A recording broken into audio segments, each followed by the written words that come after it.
Hey everyone!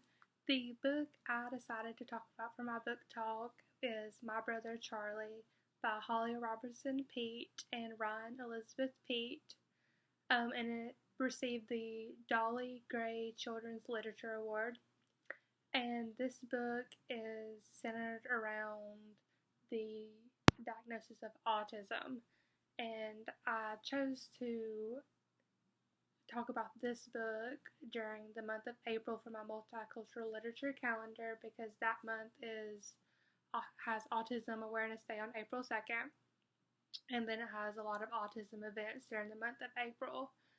And autism has kind of become a buzzword for school systems here lately. You see more and more children having the diagnosis of autism, and typically some of those children will be in the regular classroom, but then there's a good bit that are not in the regular classroom, instead in the special education classroom. So a lot of these children don't understand those children. So that's one of the main reasons I chose this book.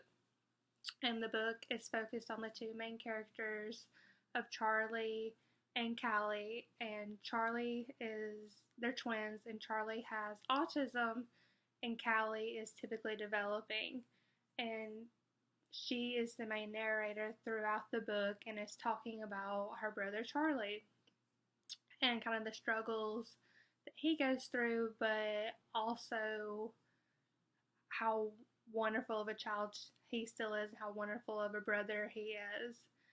And it goes through all the way from them being in the mom's stomach to the end of the book, where she talks about him telling her that he loves her, which was a huge breakthrough because the doctor had previously told the mother that that's something he would never say. And so I love this book because it does give hope for not only parents, because it is based on a true story, but also it shows children that just because a child is different, that doesn't mean that they're not capable of loving. And that also brings me to my two favorite quotes from the book, which is, the first one is, I learned from Charlie that love doesn't always come from what you say, it also comes from what you do. And that's something Charlie did throughout the book, was he didn't speak a lot because children with autism typically are nonverbal, but he showed love just by comforting her, I believe, in the book, when she fell down or she hit her toe. And they still played together. And they didn't typically always play together. And I know that bothered Callie, and it took her a while to understand that struggle and to understand that's something Charlie will always struggle with. But sometimes they did also play together and they did share a lot. But they're also different because not every child's going to play together and be alike. Children are also different, just like a child with autism. And then I just think this book would be great to implement during April, but also at the beginning of a school system, so children know that they will come in contact with children that are not on the same level with them, and that every child is different. And this will just be a great book to read to them so they understand those differences.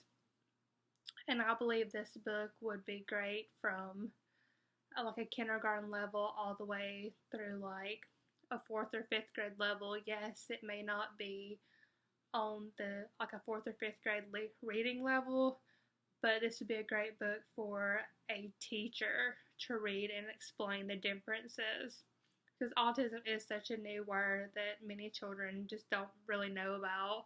They just hear their parents typically talking about it, or like another teacher, but they don't understand that autism, yes, is a diagnosis that is more common now, but that child still may not be able to express what they want to, but they still have a heart and they still love. It's just more frustrating for them. So I believe that would just be a great grade levels for that, a teacher to introduce that, and just on the topics of like acceptance and just disabilities and just awareness from that, and how every child will be different. And this would be, like I said, teacher can read that to the class, and maybe it'd be great for like a third grade class, and then have a writing assignment about how are you different from other students. And I just think that would just be a great book to have in every classroom, and also to pass along to parents who might have the new diagnosis for their child if their child does have autism. And so this is definitely a book that I want to have in my future classroom to show students and to show parents at the same time. So thanks for listening.